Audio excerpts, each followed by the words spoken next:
Hi ಎಲ್ರಿಗೂ ನಮಸ್ತೆ. ನಾನು ನಿಮ್ಮ ಪ್ರೀತಿಯ ಸುನಿಲ್ ಮಾಡೋ ನಮಸ್ಕಾರಗಳು. ಸೊ ಇವತ್ತು ನಾನು ವಿಶೇಷವಾಗಿ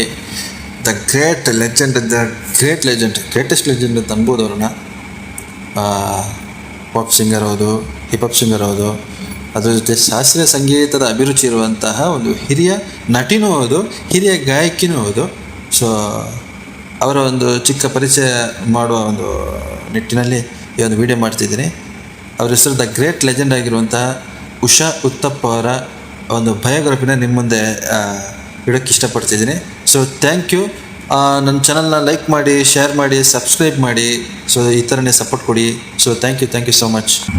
ಉಷಾ ಉತ್ತಪ್ಪ ಅವರು ಒಬ್ಬ ಭಾರತೀಯ ಗಾಯಕಿಯಾಗಿದ್ದು, ಅವರು ತಮ್ಮ ವಿಶಿಷ್ಟ ಧ್ವನಿ ಮತ್ತು ಶೈಲಿಯೊಂದಿಗೆ ಸಂಗೀತ ಉದ್ಯಮದ ಮೇಲೆ ಗಮನಾರ್ಹ ಪರಿಣಾಮ ಬೀರಿದ್ದಾರೆ.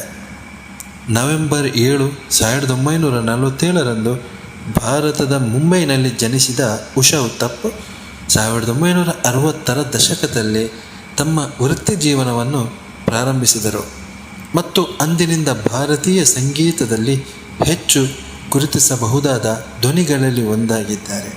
ಉಷಾ ಉತ್ತಪ್ಪ ಅವರು ತನ್ನ ಶಕ್ತಿಯುತ ಮತ್ತು ಭಾವಪೂರ್ಣ ಧ್ವನಿಗೆ ಹೆಸರುವಾಸಿಯಾಗಿದ್ದಾರೆ.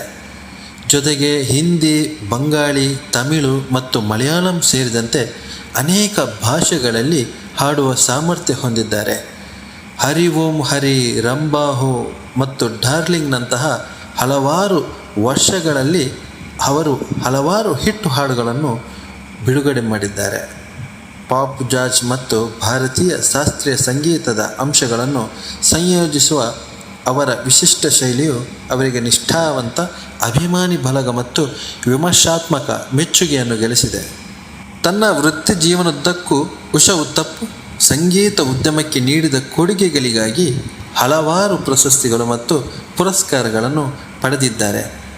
ಸಂಗೀತ ಕ್ಷೇತ್ರದಲ್ಲಿ ಅವರ ಅತ್ಯುತ್ತಮ ಸಾಧನೆಗಳಿಗಾಗಿ ಭಾರತದ ಅತ್ಯುನ್ನತ ನಾಗರಿಕ ಪ್ರಶಸ್ತಿಗಳಲ್ಲಿ ಒಂದಾದ ಪದ್ಮಶ್ರೀ ಪ್ರಶಸ್ತಿಯನ್ನು ನೀಡಿ ಅವರನ್ನು ಗೌರವಿಸಲಾಗಿದೆ. ಉಷಾ ಉತ್ತಪ್ಪ ಪ್ರಪಂಚದಾದ್ಯಂತ ನೇರ ಸಂಗೀತ ಕಚೇರಿಗಳನ್ನು ಮುಂದುವರಿಸಿದ್ದಾರೆ.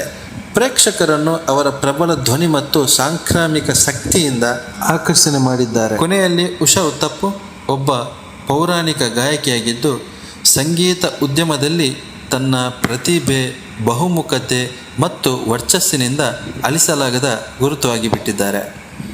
ಸಂಗೀತ ಮತ್ತು ಅವರ ಕರಕುಶಲತೆಗೆ ಸಮರ್ಪಣೆಯ ಬಗೆಗಿನ ಅವರ ಉತ್ಸಾಹವು ಭಾರತೀಯ ಸಂಗೀತದಲ್ಲಿ ಅವರನ್ನು ಪ್ರೀತಿಯ ವ್ಯಕ್ತಿಯನ್ನಾಗಿ ಮಾಡಿದೆ ಮತ್ತು ಅವರ ಪರಂಪರೆಯು ಪ್ರಪಂಚದಾದ್ಯಂತ ಸಂಗೀತ ಪ್ರಿಯರ ತಲೆಮಾರಿನವರನ್ನು ಪ್ರೇರೇಪಿಸುತ್ತಿದೆ. So thank you so much.